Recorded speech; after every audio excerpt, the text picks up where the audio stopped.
United are back in action against Everton on Monday night in what could prove to be a tricky tie. We're 5 undefeated under Carrick so far, but what's his plan for Moyes' team? Let's run through Carrick's team news and the tactical talking points, as well as my match prediction for United's trip to face Everton in the Hill Dickinson Stadium for the first time.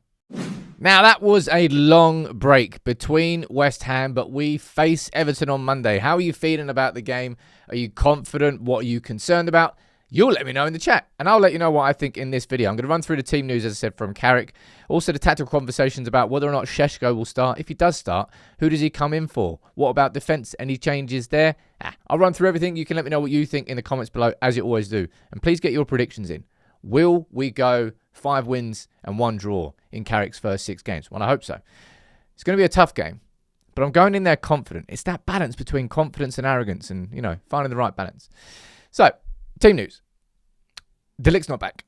And I don't really know when it's going to happen. I'll be honest. I think there's going to be it's been 3 months by the time he comes back. And Mason Mount, he was only supposed to be out with what felt like a niggle or a small injury, and he's been out for a month as well.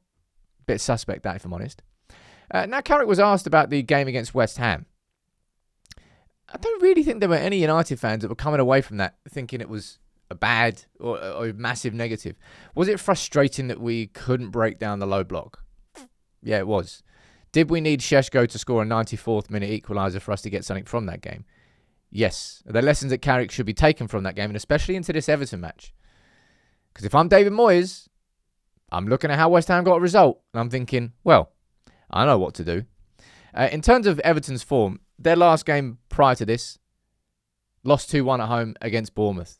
They were 1-0 up, and they conceded both of their goals from crosses. And fun fact, I think it's only West Ham, who have conceded more goals from crosses this season than Everton, which kind of makes me a little bit annoyed that we didn't swing more crosses into against West Ham. But Everton have actually had a pretty decent season overall. Don't think they've won at the Hill Dickinson Stadium since the 6th of December, though. So it's question marks. And let's run through the starting 11s, okay? This is the starting 11 for Everton against Bournemouth from the last game, and United against West Ham. And I think there are some questions that are going to be asked, right? First things first. Now, in terms of Maguire's fitness, Carrick didn't say that he wasn't unfit or unavailable in his pre-match press conference. And he did train during that, I'm going to call it an international break. It felt like a bloody international break. This gap that we've had. So I don't know whether Maguire's going to be fit. But if Maguire's not fit, I think we all agree it's quite an easy swap. Because the way that Yoro played in that cameo against West Ham was fantastic. Showed that he's fit, sharp and ready to come in, not frustrated at being left on the bench, because Martinez and Maguire have been playing well. If Maguire's fit, I'm going to start him. If Maguire's fit, I'm not changing anything in that back line. I've mentioned this a couple of times in some match reactions now, but Dalot and Shaw, to their credit, have been playing well. Inside a back 4 system, they certainly look a lot more comfortable. Now, in terms of the danger man for Everton, it's going to be Ndiaye, right? It was Ndiaye and Grealish at Old Trafford, but, well, Grealish is out. So that's going to be where their threat comes from. I'm not really too worried about George on the wing. I'm not really too worried about Barry or Beto. And it's kind of what I mean about this Everton team. I did this against Spurs. I allowed myself to go into the Spurs game going, you know what? I think United are going to win this game. You know what? We're a better team. We're a significantly better team on paper than this Everton team. Doesn't always count for everything. But that's what I mean about allowing myself to think going into games, yes, we've got enough. Am I going to be wary of Everton's danger? Yes. To a certain degree. I don't want United to be going to Everton thinking, how can we possibly shut them down? I want to be thinking, how can we win this game of football? And we've got more than enough on paper. In midfield, again, you're not going to make any changes, are you? Casemiro and Manu have been playing excellent. I'm hoping that the little break now has probably given Casemiro a little bit more energy. Not that he was looking majorly leggy towards the end, like for the West Ham game, for example. But I think if it's going to help anybody, it will probably help him. That's what I think so. So again, from a defensive and attack and midfield perspective, why am I going to change anything? Someone give me a reason. However, up front, this is where the questions get asked. Because I think you've got a question about Cunha there, about Mbeumo there. kind of by proxy, you've got a question about Ahmad there. I think on paper, Ahmad feels like the most undroppable attacker that we've got because he offers something that nobody else does. But then how do you get everybody in the team? Because I think you absolutely have to start Sesko. So the question is, who drops out for Sesko? Different options, of course. The obvious one right there, Cunha goes to the bench, Sesko comes in, and Mbeumo holds his position on the left wing, and Diallo on the right wing. Now, I really actually didn't like Mbeumo out on the left. And if we have to imagine, I know O'Brien is going to be suspended for Everton, so I imagine Patterson comes in for either Patterson or, who was it?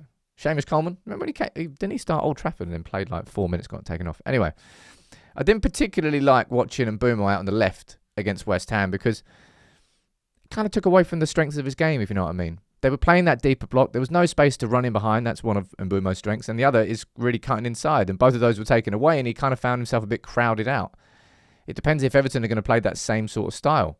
If they are, I mean, I'd probably say the same concerns about Cunha there. But realistically, I think that's probably my starting 11. I think I'd take Cunha out and put Sesko in. Not because I think Cunha deserves to go out, but I think because Sesko deserves to go in. He's waited, he's bided his time. He's got the winner against Fulham. He's got the equaliser against West Ham. And this is a game where we should be playing balls into the box. Now, I think it's going to be more interesting to find out who starts on the left and the right wing. As I said, I don't particularly think you can drop Ahmad. But this is where United have actually got some strength in depth. Cunha in or out, Mbeumo in or out, Sesko in or out. We've actually got a squad when it comes to our attackers. I would start Sesko, and I'd probably bring Cunha on around about the 60th minute mark. Fingers crossed at that point, the game is completely in our hands. But my prediction for this game, I'm going to go for a 2-1 United win. And what I'm expecting from Moyes is use the blueprint that West Ham gave you. Everton haven't won at home since the 6th of December. They're 8th in the league, but that's probably because of their away form. One away, I think, against Villa and Fulham. Bit suspect at home. Just lost against Bournemouth. They won't be coming into this flying with confidence. And that game at Old Trafford killed me. Playing against 10 men for that long, and we just couldn't break them down. I expect them to play deep. I don't know whether they'll play as deep as West Ham, but get some crosses into the box, and Sesko has to start. I'm going for a 2-1 win, and I'm backing Sesko to score. You can let me know what you think in the comments below, but, mate, United need to... Well, they don't need to win, but after a 13-day gap, it would be lovely to kick that off by spanking Everton at the Hill Dickinson Arena. Stadium? Arena? Don't know. Terrible name for a stadium anyway.